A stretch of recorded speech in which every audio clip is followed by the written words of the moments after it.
The Chris Johnston Show. Let's go! Your number one destination for a behind-the-scenes look at the game of hockey. Is this thing on? Here's NHL insider Chris Johnston and host Julian McKenzie. CJ, we are 226 days away from the Artemi Panarin, Alex Tuch, and Rasmus Anderson sweepstakes in free agency. Whoa. Nick Schmaltz? What? Yes, him too. Don't overlook. Yes. I'm not overlooking these people at all. But it's worth mentioning that if you're wondering why Adrian Kempe is not part of that list, he signed an 8-year extension worth $85 million with the Los Angeles Kings on Sunday. Anyway, great money for him. We CJ and I, we love it when people get paid. But if you care about the the excitement of a free agent class for next year, it's another hit. It is another hit. I got some trivia for you. Oh, I love trivia. So which players in the last 3 years have scored 100 goals? Okay. Have killed a minute and a half of penalties on average per game and average over a hit per game in that time? Well, I'm guessing since Kempe was mentioned, he's one of those three players. He's the only player. He's the only player. He's the only player that hits all three of those boxes, which I get it. It's a bit of a random statistical milieu, but it does illustrate how unique he is, right? I mean, it's one thing we can look at his goal scoring and his point output, which has been very effective for the Kings, but he also plays, they had no choice is what I'm getting at. I mean, look, I guess there's always an element of choice, but they have, Anze Kopitar on his farewell tour. This week, actually, the Kings came through Toronto. I was in a scrum with Drew Doughty, a couple of us, and Doughty goes, Kopitar was injured for a couple games this season. We got to see that we're going to be in one next year. He brought that up all on his own, but he's basically we played 3 games without this guy, and it was bad.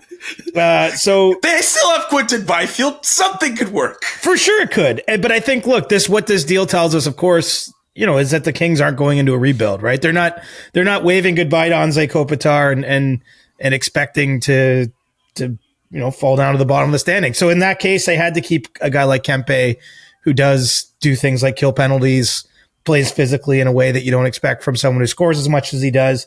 He's been a lifelong King, a 2014 first rounder for them, and wanted to stay. It was a long grind of a negotiation, and I think it got a little bit more difficult, or got sidetracked somewhat when Martin Necas put $11.5 million on the board in terms of his AAV, because we are seeing top players, at least to this point. There's an early trend of top players certainly getting paid more than they have in the past for certain statistical benchmarks. And I think that added some time on. But, while the Kings were touring through Eastern Canada, that too meant Ken Holland, their general manager, was out this way and had some opportunity to meet with JP Barry, the agent for Adrian Kempe. And, between those conversations and those that have happened since over the weekend, they got the deal done. But, it's one of those ones that, I appreciate our tone to start the show.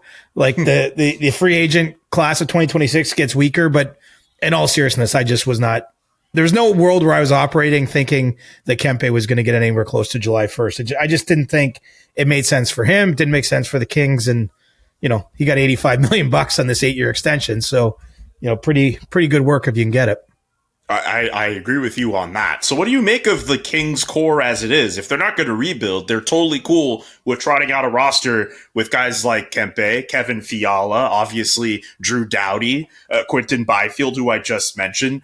What do you think of the pieces that they've accumulated, considering what powers are like in the Western Conference?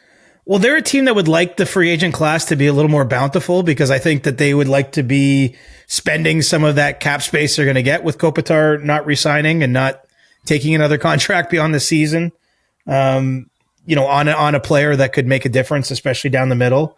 They're going through the life cycle of a team. I think, to borrow Drew's feelings, they might be in one. At least we don't focus on the Kings a ton on the show.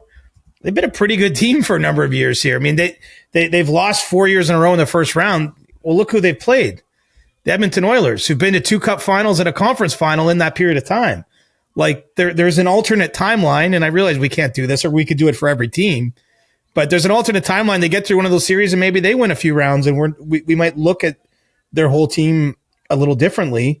But But, you saw the first offseason with Holland at the helm. They're bringing in veteran players, right? They've got a Joel Edmondson. They got Cody Ceci there now. They got Corey Perry, Yola Armia. They added, they're not in a rebuild is basically what I'm getting at. And so I like their core. They have some nice players. I mean, Kempe's earned this kind of contract in this environment in the NHL. They've got Fiala, they've got Byfield, as you mentioned. Liam Greentree, a recent first-round pick. There's hope that he'll be a top 6 player, but they're going to need more. I mean, I don't think by any means we should expect this organization to stand pat big picture. I'm not predicting a trade tomorrow, just to be clear, aggregators and NHL rumor sites out there. I'm just saying this is a team that is going to be looking to acquire more talent as we look over the next 12 months. But this was the first big piece of business to get done, because before you can be looking to add from the outside, I think you got to make sure all the pieces are arranged internally. And, this was I think it's a pretty good deal. I think it's a fair contract. I mean, if Kempe wanted to, he probably could have held out for something a little closer to that $11.5 million that Nate just got. They found the happy medium. The Kings at one point were at $9 or $9.5 million in this negotiation. As is what happens, there's got to be some movement to get a deal done, and that's what's happened here in the last day or so. Alex Laferriere, Brant Clark, also part of this team that's still looking to compete. Having watched them over the weekend, I know it was a different outcome for them against the Toronto Maple Leafs in terms of shots and more goals. Them playing against the Ottawa Senators, only a 1-0 game. That was as low event of a game as I could see. But that is a team that is clearly locked in on playing solidly defensively, taking away the middle of the ice. And yeah, I couldn't help but think of those series against the Edmonton Oilers, particularly last year, where that was as good of a chance as they had to one-up the reigning Western Conference champion, and they could not do it. Like, this should be a team that should be a little bit more competitive in that Western Conference. So we'll see how it works out for them this year. I mean, look, we've been on this, but I'm it's almost like every 3 or 4 days when we do our check-ins to do these shows, like, has anything changed? I still see a ton of disruption around the league. Mm-hmm. A lot of it, frankly, and the Kings don't fit this mold, but I'm sure this will hit on some things we're going to talk about. Like, it's a young man's league right now. That's what's going on. That most of the teams that we might call surprising, how are they doing it? They're entrusting young players, or they've brought in young players to play roles that you wouldn't expect, and those players are driving them, right? Like, it's a lot of these teams are playing fast. And I realize that I've brought it up at the wrong time of the show because the Kings actually don't fit that mold per se. But, all I'm getting, what triggered my mind there is you were saying quite right. You thought last year was the best chance for the Kings. Well, maybe this year could still end up being the best chance for them because, Edmonton, give them credit. They've gone on the road. They're on a brutal road trip right now, managed to get a couple wins. So they've maybe calmed down some of the waters around them. They brought Zach Hyman back into their lineup, but Edmonton might be more gettable for other teams in the West that are using younger players that are getting that bounce, that are taking that step. That's just kind of how I see the league right now. Like, a lot of these teams that have a lot of the old guys, as much as it pains me to say it, as I speak into my microphone with these grays around my lips, as much as I'd like to, I loved last year's playoffs when it was Corey Perry and Brad Marchand and a number of other sort of older school players getting the job done. I mean, the truth is, to me, one of the overarching storyline of this NHL season is you need young players. You need fast skaters, and maybe that will catch up to some of these guys. Like, obviously, a lot of the best players in the league that I'm talking about, you could start with a guy like Matthew Schaefer. He hasn't played a lot of he hasn't played a lot of games, period, anywhere the last couple seasons, let alone at this level. Like, I think it's fair to at least ask, can he keep up the pace? Can he keep playing 25 minutes a night and, scoring the big goals he has and being such a difference maker? And a number of other players we could highlight with the same sort of thoughts. But at least so far, the old guard's kind of getting rattled around here a little bit. And so maybe if you're the Kings, I mean, again, they don't fit the bill perfectly, but I can see why you don't want to let go right now, because I think that I think this is going to be just one of those years we look back on where kind of like the Earth's crust moved around the league and some of the established powers no longer were established anymore. Talk about disruption. It's funny because you talking about that made me think of, You mentioned the Edmonton Oilers with some of the moves they've had to make to accommodate a guy like Zach Hyman back in their lineup. It actually comes at the expense of a young player like Isaac Howard. I'm thinking now of teams like in Edmonton who maybe Isaac Howard needs more time in the AHL before he's ready. A team like the Calgary Flames who, for the last how many years, they've tried to get more younger players in their lineup, but Connor Zari's not off to the best start. Matthew Coronado's only now getting out of an early season slump.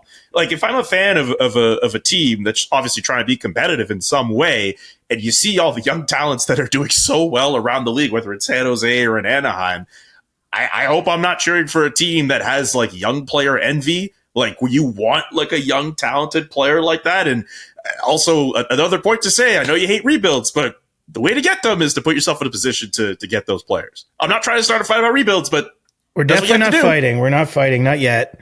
But I guess the point is this: is that you have to be more than young. You have to be, you have to be good. You have to be ready.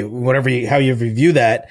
I think what my lesson would be is if I was an organization and I'm looking around at kind of what other teams are doing, what's working, and I had a promising young player, I just might be inclined to give that player a bit more rope than maybe has been traditionally what the norm was or what the accepted norm was or whatever you want to call that.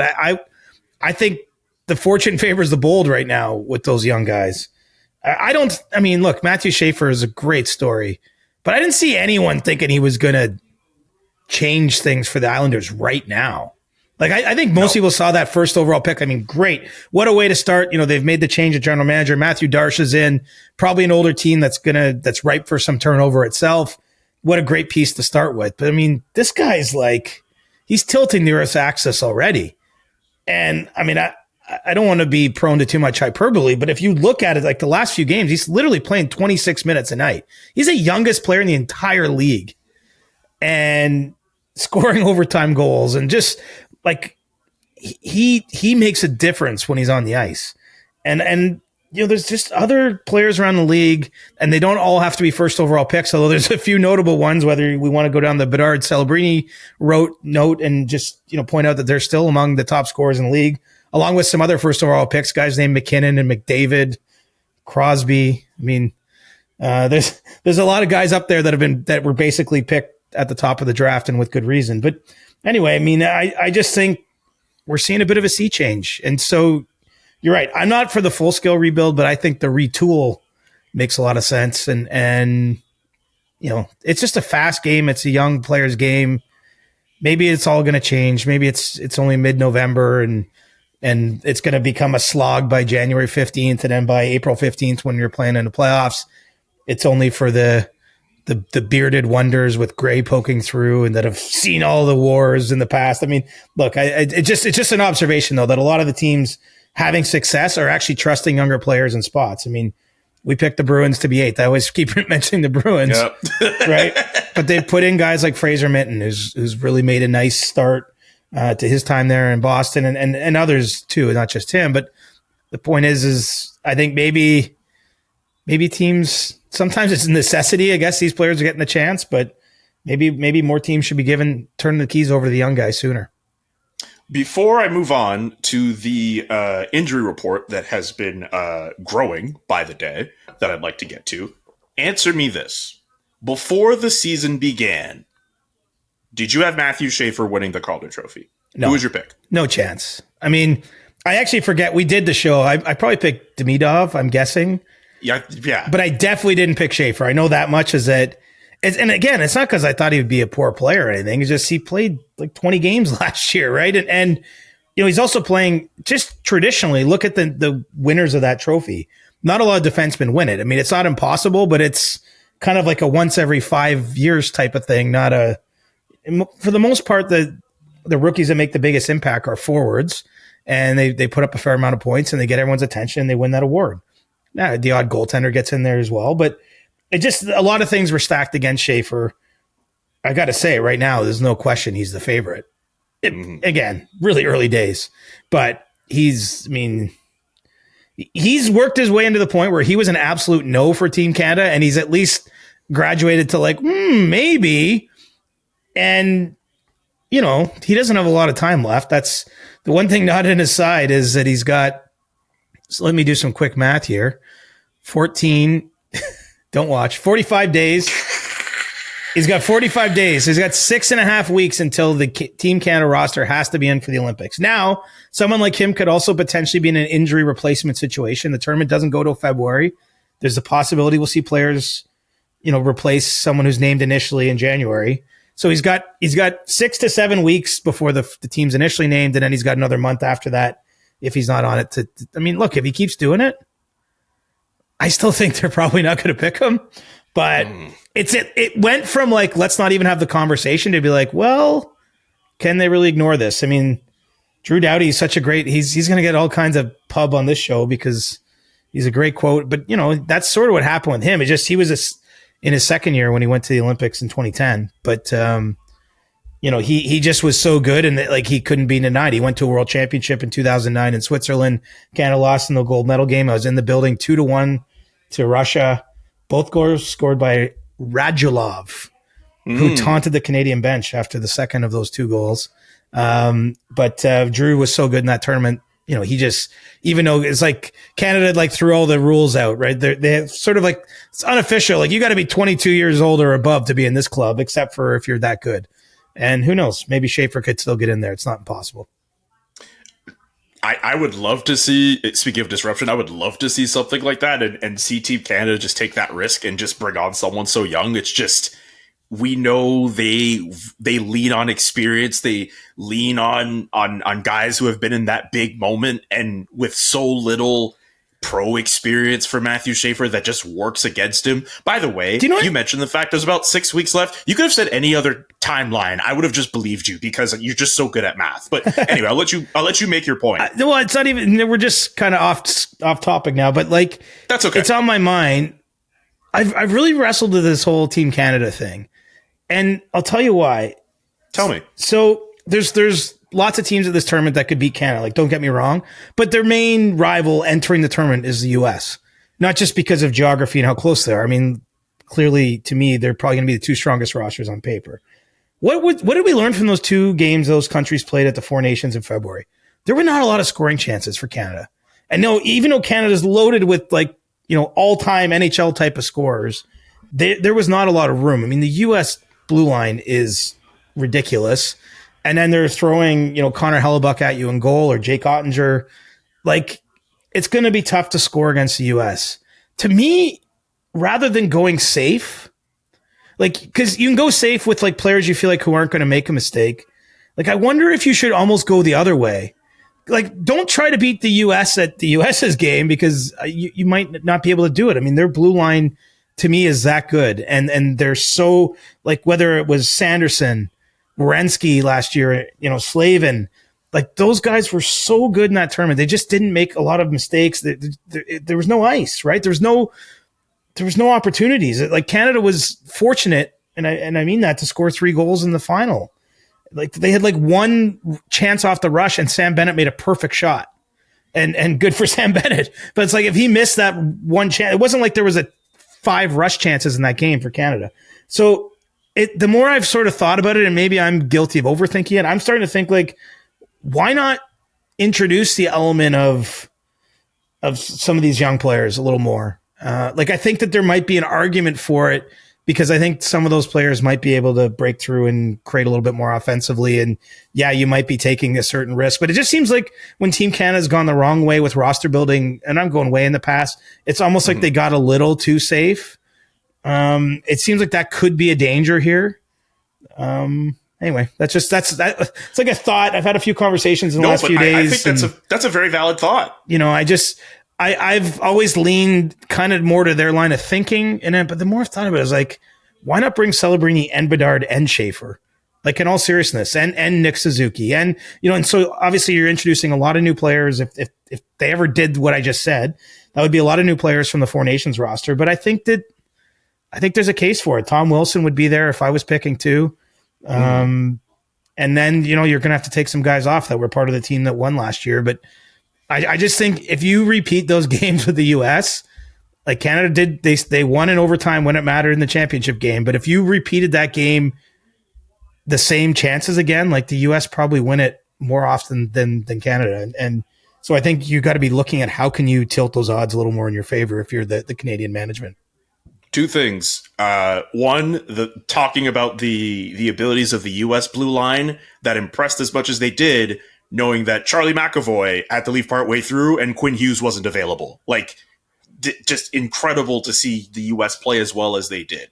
Second question. I will get us back on track in a couple of moments, I promise. I like being off track. I should be clear. I hate when we have a plan. I find it annoying. I like the magic of starting a show and just not knowing what the hell's gonna where we're going. But this has been as great of a start as we could have, as far as I'm concerned. But I'm very curious, since we're on the topic of what Canada could look like. What are your thoughts on Sam Bennett and whether or not he should be in this lineup? We know what he's able to do in the postseason. We know what he's able to do with his skill set. But we're talking about a guy right now, as we're recording, 5 points in his first 18 games of the season. Is this a guy right now who, it doesn't matter if he's in form, you still want him in your lineup if you're Team Canada? I think for me, I'd actually lean yes on that. Why? And I realize there's got to be 50 Canadian players with more points than that right now in the NHL. Yes. Because look what he did in the playoffs. Look what he did even in the small amount of time he got. He was a scratch, I believe, at one game in the Four Nations, if I'm not mistaken. But in the time he played, he made a difference. He made a huge difference for Florida. I think some track record matters. This is where it gets tough because in part I'm arguing we got to see, you almost want to sort of introduce a little bit of chaos and you don't know what these young guys can be exactly. Like they have immense skill, but you're not sure exactly how it's going to show in that environment, all those things. But I do think you want to balance that with some players, that are just gamers. And I think he's a gamer. So unless, I don't know if he's dealing with an injury or anything, I'm not sure. I don't know a lot of specifics about why his season has been as it has, production wise, but I'd be inclined to put him on my team. Now there's other players like Cirelli, Konechny, I would have a question there. I'm curious about Mark Stone. He hasn't played in a while, obviously coming off that wrist injury in Vegas. I'm not saying everybody and those players all look at Cirelli and has won 2 cups. Stone's won a cup. They were both on the Four Nations. Those guys are also very accomplished players, but I just think I might be inclined to move off some of those guys to introduce the youth in the lineup. I think that you're in a world now too. Maybe Sidney Crosby's a third liner on this team, which I can't imagine that Sid would care about. I think really believe he's a we before me guy, and if that's what's best for the team.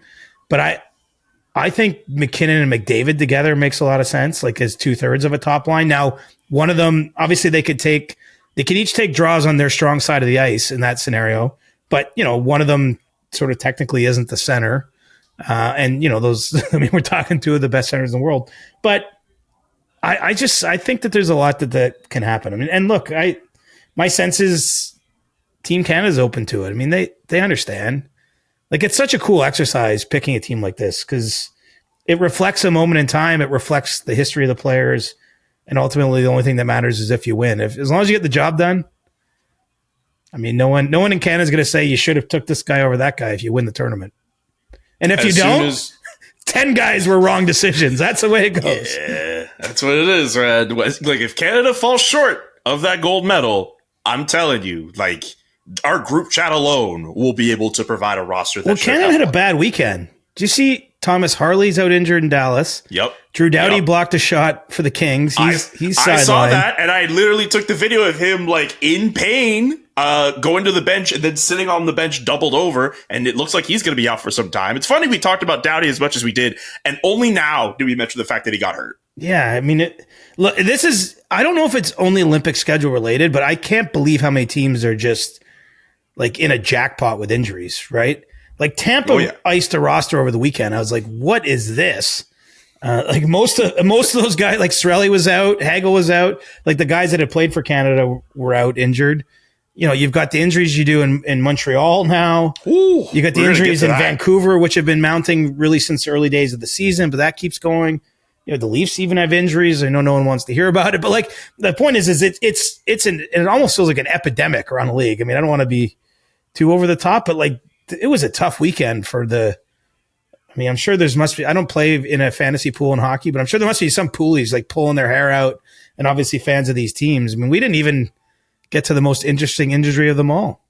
Well, I think it's now time to do that. And funny enough, as a side to that, you talk about fantasy stuff, and no one's going to care about that. But I almost traded for this player that we're alluding to, or at least I wanted to. And well, I don't know if I'm going to, we'll see how that goes with that. But anyway, the weirdest injury of all of them that we are alluding to is the Jack Hughes injury, where he suffers a finger injury after a team dinner in which he suffers a, quote, freakish accident. This is a very bizarre story. What do you know about this story and why the New Jersey Devils are in a situation where Jack Hughes is out for the next 8 weeks because of a finger injury? Yeah, I mean, it could have been worse. I mean, I think that's an important place to start. You know, my understanding is when he first, took a fall and cut his hand, that there was at least some worry that it could involve more tendon damage than it did. He still had to go through surgery. And, this is all of those injuries I just mentioned. And like for each of those teams and the people involved, like there's nothing good about that news. But we're kind of used to it in hockey, right? It happens on the ice. When a guy gets injured at a team dinner and the team says as little as the Devils have said publicly about it, I mean, it's no good. It sucks. I mean, and it flat out sucks for Jack Hughes, one of the more fun players in the league to watch. We talk about the Olympic potential. I mean, Team USA, there's no doubt he'll be part of their Olympic team, assuming this doesn't drag on longer than the 8 weeks that it's expected to.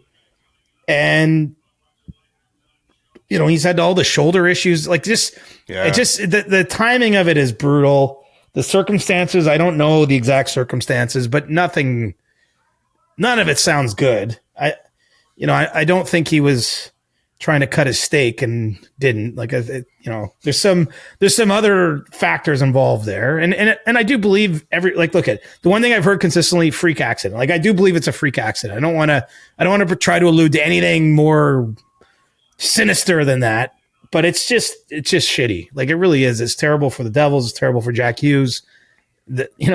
He's out with teammates. Like just the whole thing is bad. So I don't have any deep thoughts on that other than it's a huge loss for their team and the circumstance. That's if you had told me, they played a game against the Blackhawks and he took a hit or something happened, even a skate cut. Unfortunately, that there's a lot of that going around the last few years in the league. You go, okay, I mean, that's just part of what you sign up for. But what you don't sign up for is going to a steakhouse with your teammates and ending up out 8 weeks with a Chicago cut related injury. Yeah, just alluding to that photo of them holding that Chicago cut jersey. Jeez. I wonder what's next. Is that good or bad for the restaurant, do you think? Like in terms of publicity? Forgive me for laughing, but like I'm just trying to picture like someone just going there and be like, hey, that's where Jack Hughes hurt his finger. Like, is that something you want as a restaurant? Do you want people doing that? That's actually a very good question. I'm not exactly sure. I mean, Chicago's a great restaurant town. From what I've heard, that's one of the elite steakhouses. I mean, so I just wonder if like they're going to get more hockey related clientele. Like if this like kind of adds something to it. I don't know. Do you have a favorite restaurant of choice in Chicago? No, I don't have one. Like I've been lucky. I've been there a lot over the years. I mean, I even like Harry Carey's, man. I don't know if you've been to Harry Carey's, but never been there. It's good, but everything up. I'm trying to think, what's that area called? There's a good restaurant. Anyway, there's lots of great restaurants there. What do you got? What are you hitting me with? The girl and the goat was really good when I went a couple months back. I really enjoyed that spot. I mean, I didn't really have like that much time to like go through every single restaurant. There was one that Mark Lazarus took me to when I was in Chicago that I'm probably going to only remember after the podcast is over. But Chicago has a lot of good. Forget the restaurants. Have you been to the Lodge? No, I don't think I've ever been to the Lodge. Oh, it's like an all-time hockey bar. It's a famous hockey bar. Okay, it's just a bar. Like it's. I don't want to over. Still though, it's like a cool spot. Like how Zicky's is in Montreal. Like you look at it, like it's not like the sexiest spot, but like you go there. It's the kind of bar. If you go there, you're going to bump into former players or scouts or an assistant coach with one of the teams. It's just a spot. I've spent a few long nights in the Lodge over the years. It's been a while, but it's a good spot. I hope it's still there. In fact, I might be showing my age if it's not. Are you a deep dish pizza person? No. You don't like deep dish? I eat like 3 bites of it and I'm like, I'm done. And I love pizza, you know that. And I even have an appetite, but I find it too heavy to enjoy. Like it's like past my critical mass. I mean, I'm not here to hate on it. I'm just saying personally, I just find it hard. I don't get excited about it. Okay, I liked the deep dish Did you pizza eat I 2 had when I was in slices? Chicago. I had like a whole a mini deep dish for myself, like 4 slices. I ate that. You're a maniac. I mean, it's not like I didn't have like a massive It's thick, pie for man. myself. It's like it is. I mean, it wasn't that bad. it's like eating again, 4 lasagnas on a pizza crust. Mine wasn't that bad. It's not that bad. Am I actually crazy for eating a? I mean, I don't know. I'll show you after we do the show how big my pizza slice was. But like, it wasn't. I didn't eat like an entire pizza pie to myself. I mean, you're the fittest guy in this podcast, so you can get away with this. No, but you've run marathons. You're way more fit than I am. Dog. I'm just saying. Anyway, I can't do it with the deep dish. I just can't. Okay. Well, I'm looking forward to all the comments about our choices in pizza after this is over. Speaking of injuries and teams and whatnot, just this is me doing a bad job of segueing back into our show. The David Kampf sweepstakes are over. Vancouver wins on that front, signing him to a 1-year, $1.1 million deal. There were a handful of teams interested in David Kampf, including teams like Montreal and Minnesota, who have injuries on their plate right now. Why Vancouver for David Kampf? I think it comes down to opportunity. You know, they're a team where he's probably playing 12 even strength minutes a night, at least to start there. And, you know, the biggest thing I have to tell you for Kampf is reestablishing himself in the NHL, but also, you know, this is an Olympic year for players of all nationalities, including those like him from Czechia. And, you know, I think he was concerned. One of the things that made him want to cut his stay with the Marlies short, even though the Leafs were saying, hey, look, man, you'll probably get your chance here. We can't promise you when, but we'd love you to stay. You know, just hang tight, stay in shape, keep playing. And lo and behold, ironically, he would already be recalled by the Leafs at this point in time. Anyway, that's the past. Let's look at the future. You know, the opportunity to go play is I think really what stood out to Kampf. And there's a couple sides to this. I mean, he still left money on the table with you know, the termination of the contract. So he's got to play in the NHL to make future contracts, to make that decision to leave money on the table, to make it non-existent, right? If he makes that back and then some, it's no longer an issue. He obviously wants to play at the Olympics. Already won a gold medal with his country at the 2024 World Championship. So I think really it was the opportunity that took him to Vancouver more than anything. Certainly had a chance to go to Montreal, and this has obviously happened before the Kirby Dach injury. But, you know, the contract termination happened after the Alex Newhook injury. The Canadians already were short on left shot forwards to take draws, and that's something he does well. But, you know, you got to make a choice, and he went with the Canucks, I think, largely because he's a third line center all day to begin with there. And we'll see, when do they get healthy? What's Heedle's prognosis? You know, where do they end up? I mean, he might end up playing more minutes than he's played in 4 or 5 years in the league, at least on a per game basis, once he's back in shape and going with the Canucks. So kind of a weird situation. There really was a David Kampf sweepstakes. I'm not being a smart ass. I mean, really, this is the flip side too of all the injuries that are going on around the league. I mean, New Jersey could have used a Kampf too. You know, because they lost Hughes and all this and already have other injuries. You know, you mentioned Minnesota. They have an injury to Marco Rossi now. You know, I'm not saying Kampf replaces any of these players individually because some of those players, they're top line players in the league, but, you know, teams are having their depth tested, and all of a sudden he became a free agent and he had some options and, you know, picked the place where I think he feels most comfortable restarting his NHL career and, you know, basically wiping away some of the bad memories. It's been a tough couple of months for him. I don't know if you recall, Julian, he only played 1 game in the playoffs for the Leafs, was a healthy scratch for the other 12 out of 13. And then, you know, goes to camp, writings on the wall. They get a Sammy Blais off waivers. Easton Cowan surpassed him. Like, never really had a shot to make the Leafs. You know, started the year in the AHL. Spent most of the summer hoping to be traded, right? So the point is, it was a 6-month saga to get to where he is on Saturday, signing that deal with Vancouver. And so, you know, he's hoping to turn the page quickly and get his career back going. Okay, we'll see that for David Kampf. To go to Montreal, the hits really keep on coming for this team. Kirby Dach out for up to 6 weeks potentially. Alex Newhook gone. Caden Gooley also hurt. What's next for the Montreal Canadiens? That's a ton of injuries for them to deal with. Yeah, and they've been slapped in the mouth in a couple games too, right? Like this was a tough week. The Kings laid a beating on them. The Stars laid a beating on them in games played this week on home ice too. So on top of that, they're sort of tumbling back to earth with some of their performance, and then obviously, getting to a spot where they're limited with their lineup.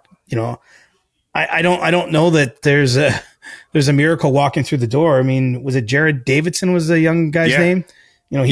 Good story. I mean, a player that isn't on a lot of radars got recalled and played his first NHL game. I think some of it is going to have to be stopgap like that for the time being. I do think this is not just related to Montreal. Just watching you NHL rumors, but that we're getting to a time where I do think we're getting closer to trades, and I don't mean closer to March where the deadline is. I mean, Nashville's coming home from Sweden, tail between its legs. A real strong feeling that the Preds are kind of open for business. That they're looking to make some moves if that can happen. Obviously we've seen teams like Vancouver, Montreal, Toronto. I mean, some of these teams that they're looking to shake things up a little bit or see if they can find something that can, turn things around short term. So I do think the conditions are getting a little more ripe for deals to happen. But that being said, I'm not sure that a deal's happening by the time this pod gets released. Like, I think it's still a little bit more time. And so the Canadians they're really in it because, as we know, they've been looking for a center for the better part of a year as it is. I mean, unrelated to these injuries, that was already a place of need for them. And they've lost some guys who give them the minutes down the middle and have, taken a lot of faceoffs for them. So, I think that they'll be in the market where they can be, but the market still is taking shape. But I have to say I'm a little more bullish for those who are cheering for trades in the NHL that, it just feels like conversations are picking up. There's a little more urgency in some spots, and we'll see if the Canadians can get something done. But honestly, short term, it's just you're icing a lineup you wouldn't have expected back when camp opened, and hoping you can get some better results because they've been on the wrong end of some tough nights here. Especially that game against Dallas this week was really ugly. Yeah, seriously. I think entering that game against Boston, I forget the exact number of games, but the Canadians, I think, were getting outscored 12-1, and then they add the 2 goals against Boston. So, yeah, the offense has been kind of lacking a little bit. I was talking to a scout that was in the building for the Stars game, and I was just asking actually about the Dallas end of that. He goes, it's hard to judge Dallas because they didn't even have to get out of third gear to beat Montreal 7-0. He's like, they didn't even really have to play that well. So that's, the flip side of that equation is that, and look, every team has a bad night.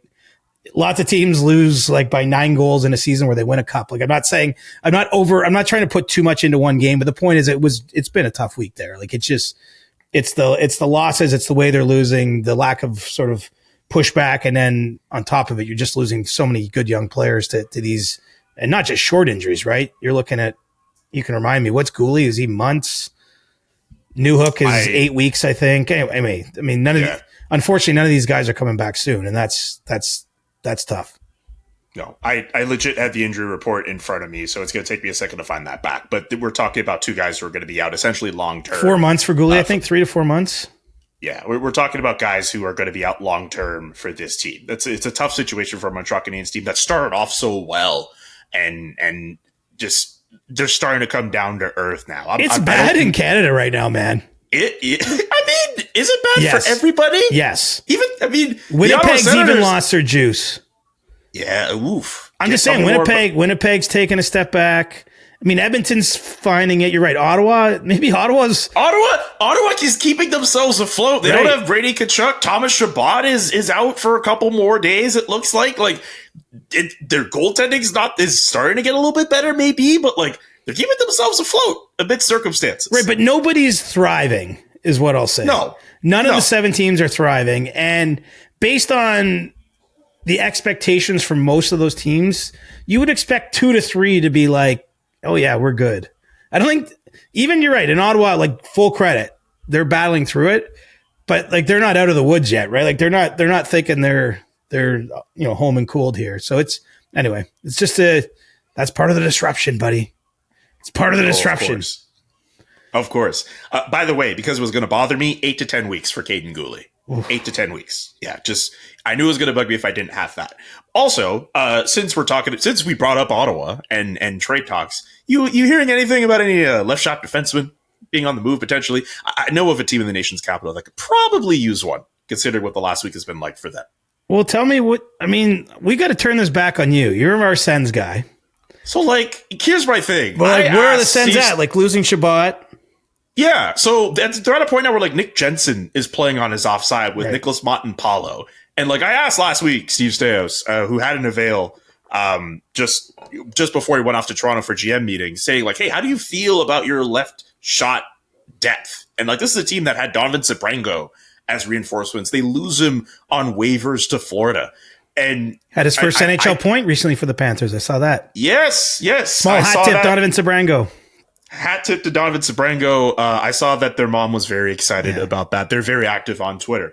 But this is a market that I know the Sens are very much interested in looking to see if they can get somebody in. And I'm very curious about different pieces that could be available. One guy that kind of comes to mind, Ville Heinola in Winnipeg, a guy who could probably use a change of scenery, a guy who a whole bunch of other players have kind of passed him in the depth chart up in Winnipeg. I wonder if the cost is going to be that low, because it's not as if the Senators need a bona fide third pairing everyday guy to play on the left side.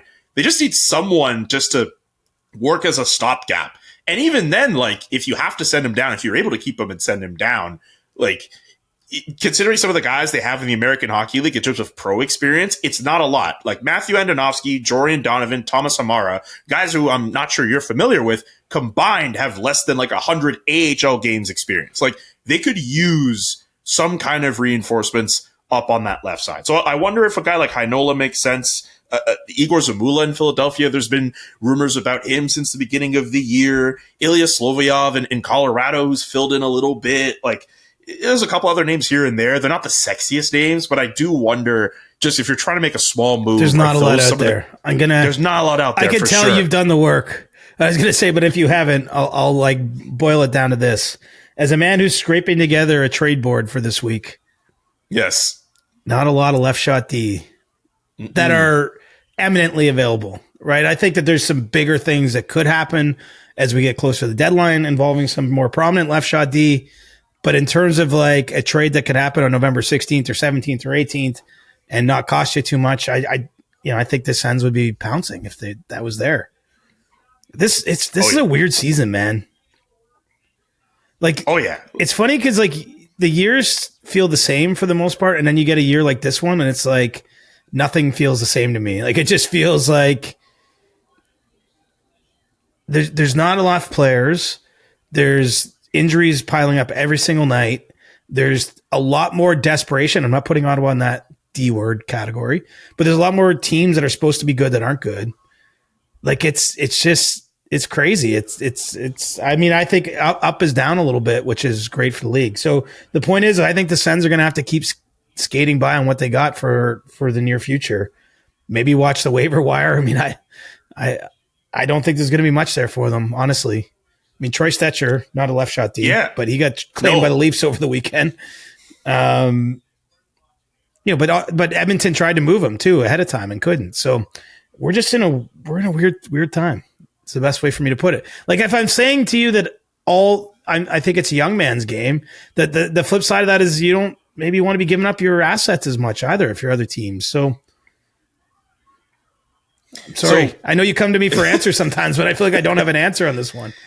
So for the Sens fans who are listening to this episode and have been in the mentions being trade, do you have, I'm guessing they shouldn't be too expectant on anything else in terms of bigger pieces up front. No, at a certain point for sure. But those conversations take weeks to materialize, right? Like the deal they made for Cousins last year was the conversations happened over a huge amount of time. You have to get to where the other side, because in this case, I think we would view the Sens as acquiring the more impactful player. You have to get to where the other side's actually willing to part with that player. Like where we're at right now, it's almost like stages of acceptance or grieving or something. Like there are some teams out there that are starting to think like, hey, if we don't improve, we're going to have to trade some players. And so you have those discussions in the back of your mind going like, we might need to trade someone. But a lot of those teams aren't, there's a world in all seriousness, like the Leafs might have to trade players, but I will say they're not there today, right? Like in the back of the minds of management, they're having a lot of discussions right now. And there's a path that could be there if you're the Leafs management and you're like, hey, if this season just doesn't get back on track, we might have to look at shipping some guys out. Like that's what happened last year in Boston, right? The Bruins didn't intend to be bad last year. They got off to a tough start. They had injuries piled up. They never got it back on track. And then by the time it got to deadline, they were trading away like the heart and soul of the team and guys that had been there for a long time, the Coyles, the Marchands, the Carlos, down the list. They didn't set out looking to do that in November, but the team basically gave them enough intel. They had to bite the bullet and look, they've actually the pain has not been too long. I mean, so there's teams out there that are in that position and the Leafs aren't the only one, but they're not ready to pull the trigger on making their team worse today just yet. Because they're still hoping like, hey, maybe we go on a 3-game win streak and this guy comes back from injury. And anyway, the whole league is kind of in that position. That's why I said it's notable. I will say, I'll reinforce it. The fact Nashville's coming back from Sweden with the idea around them that they're very much open for business. I mean, that could be a team that's, I don't see the left shot D necessarily on that group that the Sens are going to get. But like for any other situation where you're looking for where could a trade happen, where could my team, fill a hole. If you can make a deal with Nashville, I think it's on the table now. They have to listen. I mean, look at their record, look where they're at, look at the age of their club. But other than that, I just don't see a lot of teams that are ready to truly get the selling going just yet. So Buffalo, you're not putting in that category, or nope. All right. I mean, okay. Look, they could get there like very easily. There's a lot of Buffalo is unique because of shout out the Sabres, by the way, for coming back against the Red Wings over the weekend. Yes. Down 4-1, they come back and they win. That's a big win for after them. blowing a game in Utah where they were up 2-0. Like they were dealt kind of a hard blow there. I just think with the Sabres, just because of who they are, they're not operating the way most teams are. Like this isn't. They're not just looking at this season and making decisions. They're looking at this season in the prism of 14 years of what they've had to deal with. So it's just. Who's calling the shots? They brought in, Jarmo Kekalainen to work with Kevin Adams. It's a little murkier what's going to happen there. They're still trying to sign Alex Tuch. You started off the show by mentioning he's a premier name in 2026. I think, they've shelved those conversations for the last little bit, but I think they'd like to get back to them at some point. So we'll see. We'll see what happens. Can we just do a check-in on the Toronto Maple Leafs? I don't have anything specific to ask about them. I just want to ask how things are going. I watched the last LFR, and Steve Dangle's on the ground, completely despondent. I just want to make sure it's more like a wellness check more than anything. Well, look, this is the biggest bit of sort of adversity, controversy that this group has faced in a decade, right? Big, full stop. It's not that they haven't had losing streaks over the last decade. It's not that everything has always went well. We don't have to play the greatest hits back for everyone, but they did lose a game to a Zamboni driver who filled in against the other team in this stretch. But why did you bring that up? I'm merely just saying, I'm not saying the last 10 years have gone perfectly, but they haven't actually faced this level of concern because it's not just their record. In fact, their record, I think, is probably propped up by the fact they've had such good offense. Usually when the bottom falls out on a good team, they stop scoring, right? It's just, and I do think ultimately what's the Leafs' biggest problem? This isn't rocket science, but I think they don't have enough good players. I just think it's like they're getting to that point, but also they're still scoring a lot and losing. That's hard to do, or that's not usually the way this goes. But as we know in Toronto, it doesn't usually go on a pattern. So here's what I know. The view of the organization is they can't trade their way out of this. That is the honest to goodness truth. They're having all kinds of conversations. I mean, that's Brad Treliving's way. and they are open to a lot of things. I think they're gauging the market on what a number of players on the roster. I'm not talking about the very top guys, but let's take second tier and down, seeing like what could be done if we wanted to act. But I don't get the sense that anything is that close, because they don't feel that they're like one trade away from like, oh, everything's great again. And so the question that has to be answered in the very short term here is, can they turn around with what they have? Can they get some better results? I know no one wants to hear it that's a Leafs fan. They lost in Chicago on Saturday. They actually looked a lot better in that game than a lot of the losses that preceded it. I think if you're management, you look at that and you're like, okay, is this a sign that, okay, the team is going to play better and some wins are going to come? Because if the wins don't come, they will be faced with some big decisions. They're not quite there yet, though. So I think that I would describe the posture of the organization as dug in. Like, everyone understands how critical this is. Everyone understands they've put themselves in a hole and that they have to start winning now, or you probably don't like what's behind door two, at least if you like living in Toronto and you've enjoyed your time as a Maple Leaf. So they're not at the time where we should be floating big names and big trades, but management's doing the job of figuring out what the players might be worth, looking to see if there's a trade out there. I think more of a deal where they're trading maybe one of their players that's underperforming for someone else. You do see those trades still in the NHL. We haven't seen one in a while, but I think if you're the Leafs or another team, that could make some sense.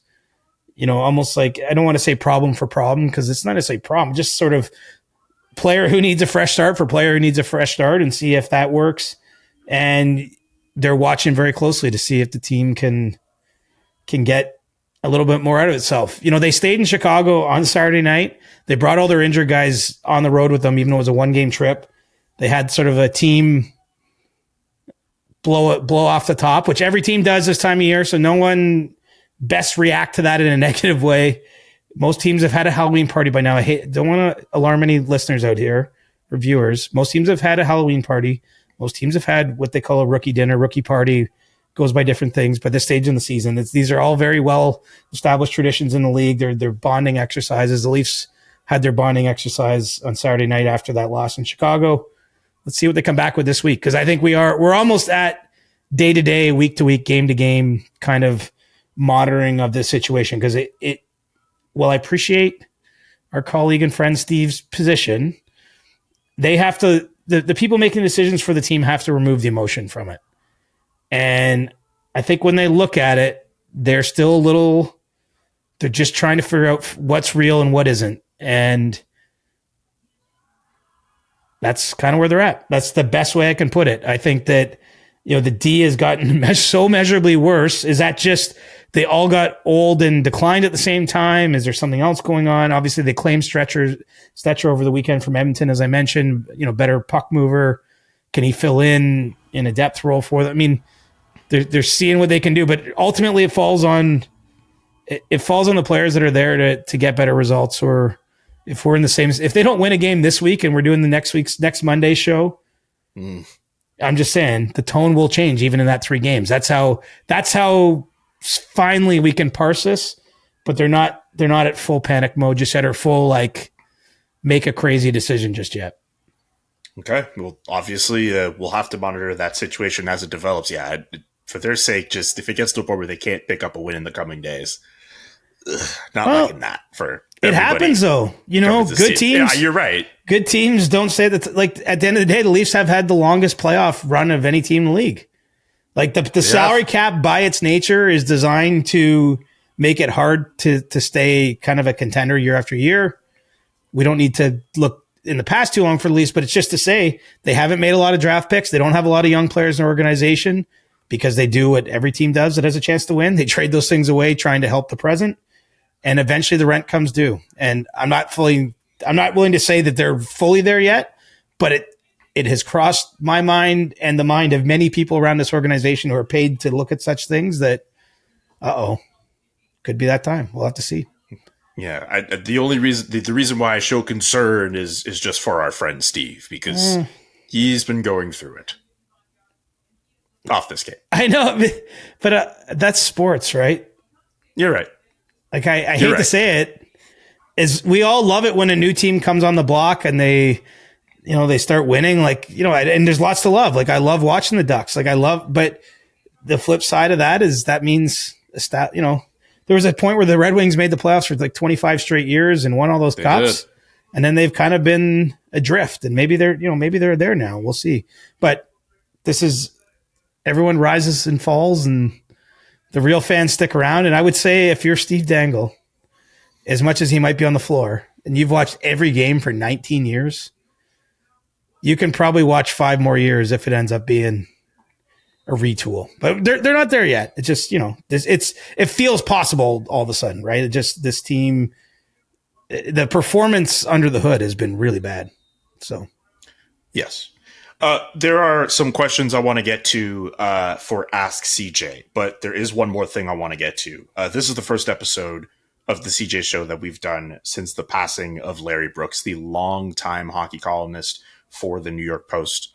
We have seen so many tributes for him around the league. Even before the Rangers game on Sunday against the Red Wings, there was a little bit of a tribute in the Rangers press box. I encourage everyone listening and watching this podcast who, if you haven't seen it already, watch John Tortorella talk about Larry Brooks on ESPN with Steve Levy. Obviously, after Larry's passing, a lot of people thought of the back and forth confrontations between those two, but I think John was eloquent, and just I really appreciated his tribute to Larry. And I also appreciate the fact that those two, despite what we've seen with the videos and the confrontations, they actually were on good terms. And also a hat tip to our colleague Aaron Portzline in Columbus, who actually let John Tortorella know that Larry Brooks was not in the best of health.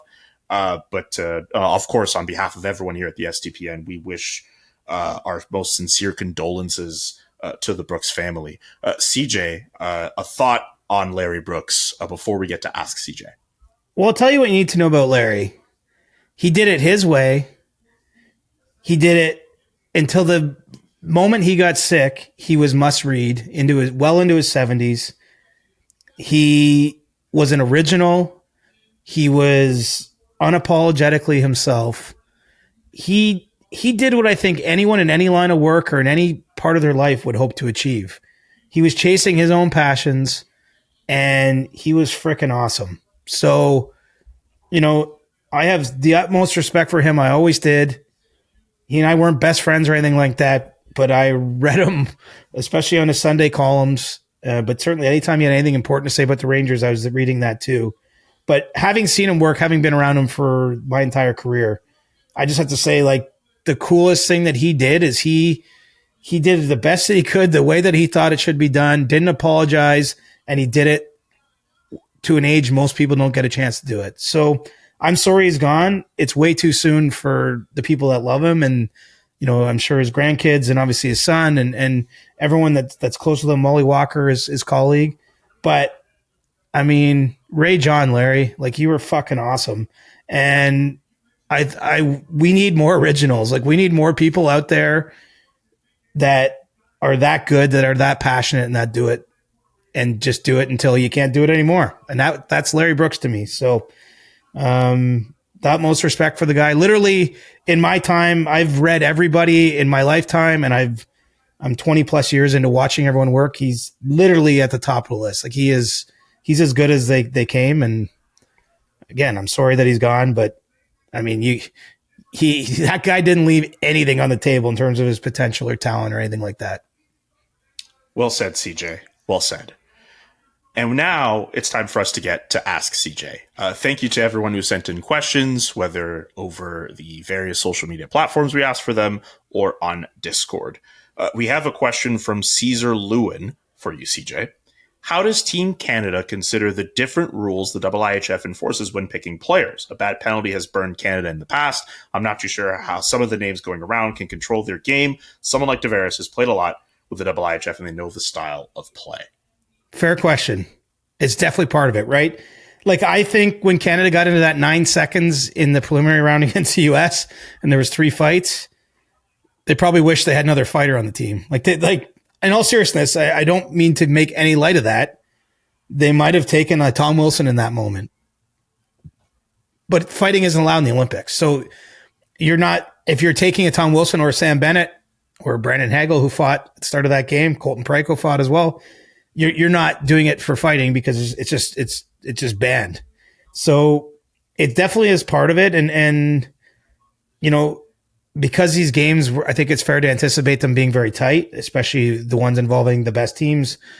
If Canada's playing Finland or Sweden or Czechia or US or vice versa, heck, we can probably throw Switzerland into that mix. Switzerland's had a lot of success at the men's worlds, and I think could be a team that surprises some at this tournament. You know, taking penalties or too many of them could cost you a game.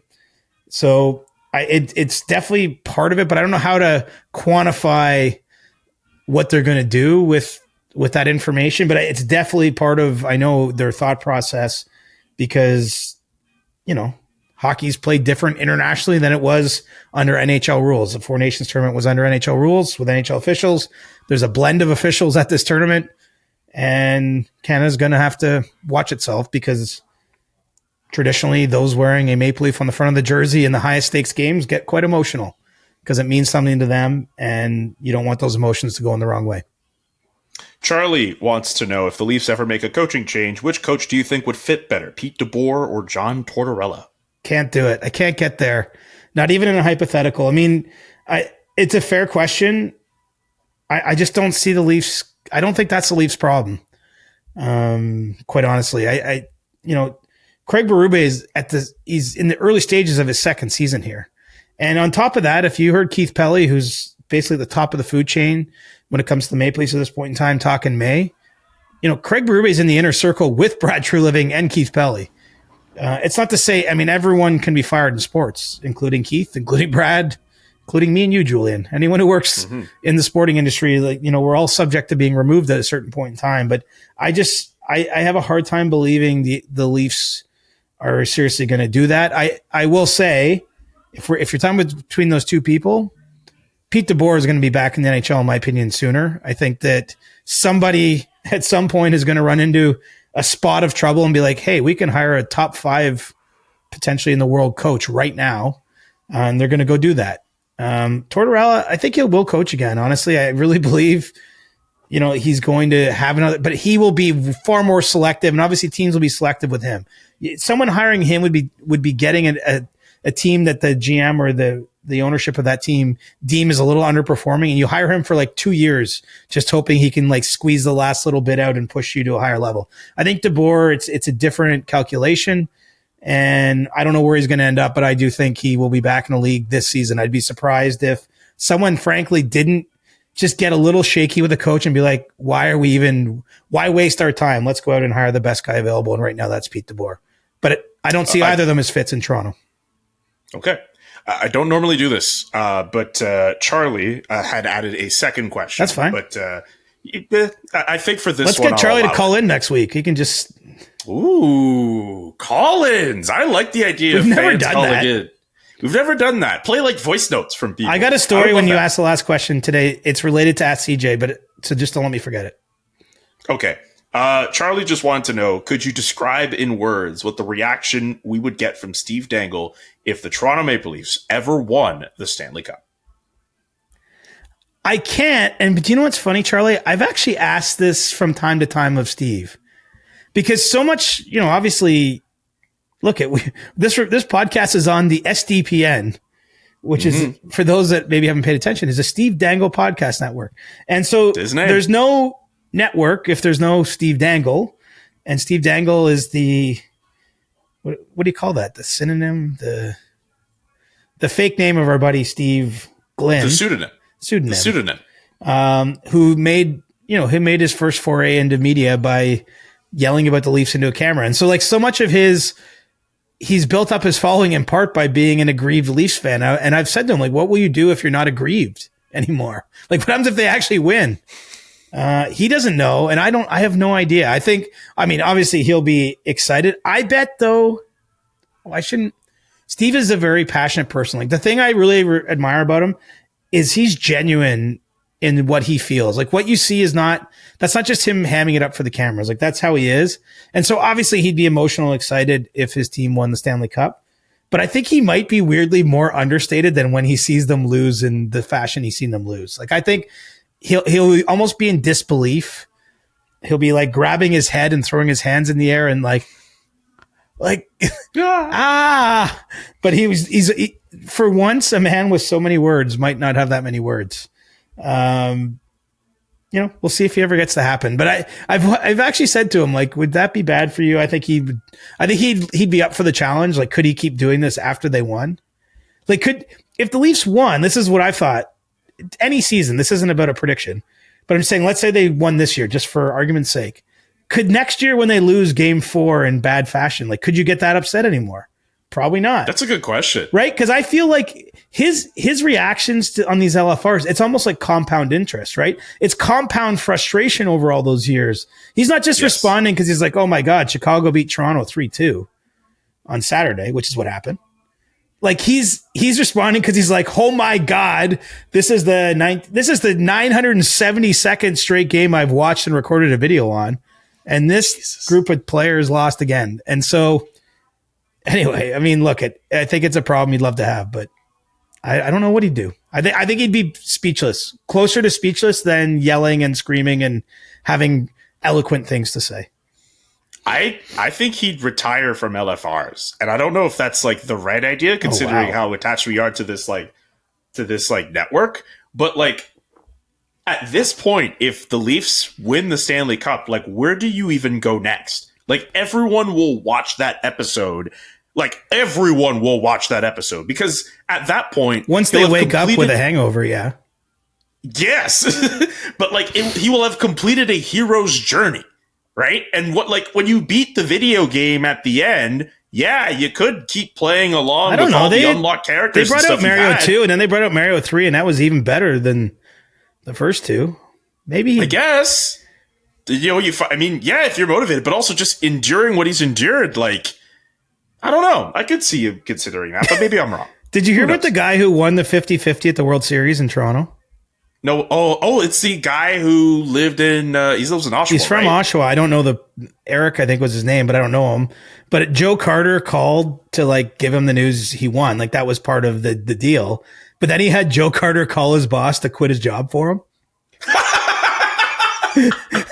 That's epic. Yeah. So like after he won the $25 million from the World Series 50-50 in Toronto, he had Joe Carter call his boss to quit for him. Do you think Steve, oh my God, would Steve have like Austin Matthews call us all and be like, "Yeah, by the way, you're fired. Like this thing is done." No. Forget it. Won't even be Austin Matthews. It'll be like Brad Treliving or whoever.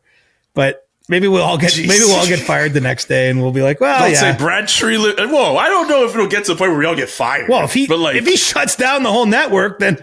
Well, I didn't say he was going to shut down the network. I just said he might. All right, you know what? Maybe shutting down LFRs isn't such a good idea. I'll take that back. Anyway, this podcast has gone long enough. I will just give a belated stick tap because I wanted to do this last week. I completely forgot.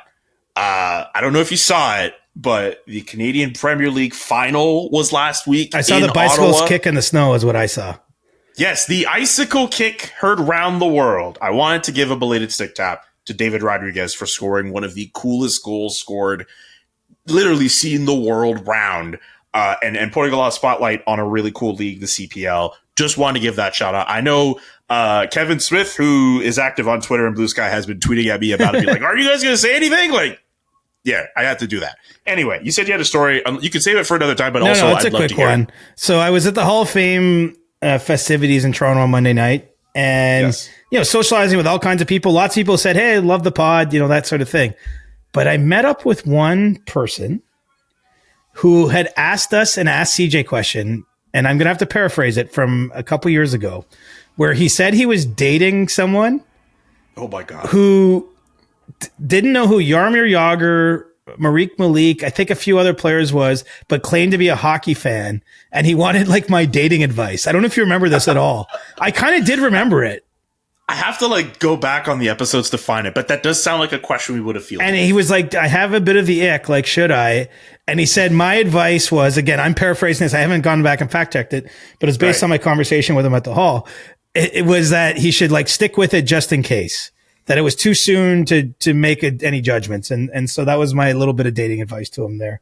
And then he said he did stick with it, but it turned out the woman he was dating had a boyfriend the whole time. No. So all those warning signs about lying to be a hockey fan. But I just love it because it was one of the only Ask CJ questions that wasn't like, hey, is my favorite team trading for my favorite guy or whatever. Oh, no. It was like an actual life advice question. He was really good with it, but like I was like, that's amazing. So I would actually encourage, if you're still listening to us over an hour into this thing, if you're 100%er, which I know a lot of you are, hit us with more random questions because like that was actually that was actually hilarious to meet that guy that I somehow gave him dating advice, and he's like, yeah, that girl, she had a boyfriend the whole time. Hey, to what was the person's name? I can't say. Okay, fine. Because I don't want to out them. No, that's fine. I just want to say, I'm sorry, fam. That sucks. I don't think we did them dirty, though. Like, I just said... We didn't... No. I'm not saying we did them dirty. Based on the available info... But that sucks. It does. It sucks. It's not our fault, but, like, it sucks. Do you know what? He was smiling about it all. Like, I kind of feel like... Yeah. You know, I think he told me he was, like, 32 or 33. I actually gave him subsequent offline dating advice from there. So maybe the advice I gave him at the hall, which I'm not going to share for the whole podcast, maybe that will help in some way, shape, or form moving forward. So maybe it was all part of his journey in finding love through the Ask CJ segment of our podcast.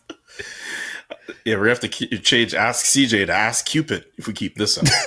I'm not sure if I'm the one to be answering all those questions. But. Oh, this podcast with it. And by the way, Adam Wilde, if you're listening to this, we're sorry that we went over an hour. We know how you feel about time. Yeah. Remember the old days when he'd be like, hey, man, 30 minutes? Yeah, he wanted a tight 30. He wanted like 3 topics, 10 minutes each, get out. Yeah, that was, I think the demo was like that, right? Yeah. Like that was the format for that. Yeah. He didn't, we're much more verbose than that, unfortunately. Yeah. Or fortunately, it depends what you like. I think fortunately, I mean, you don't do almost 400 episodes and then just be like, all right, we're just going to do 15, 20-minute episodes. Unless we were on like TV or something. All right. Anyway, thank you so much to everyone thank you so much for everyone tapping in. Subscribe to the podcast if you haven't done so already. We'll talk to you all later this week for a brand new episode of The CJ Show. Thanks so much, everyone. Peace. The Chris Johnston Show. Follow Chris on Twitter @ReporterChris and follow Julian @JKA McKenzie. The Chris Johnston Show.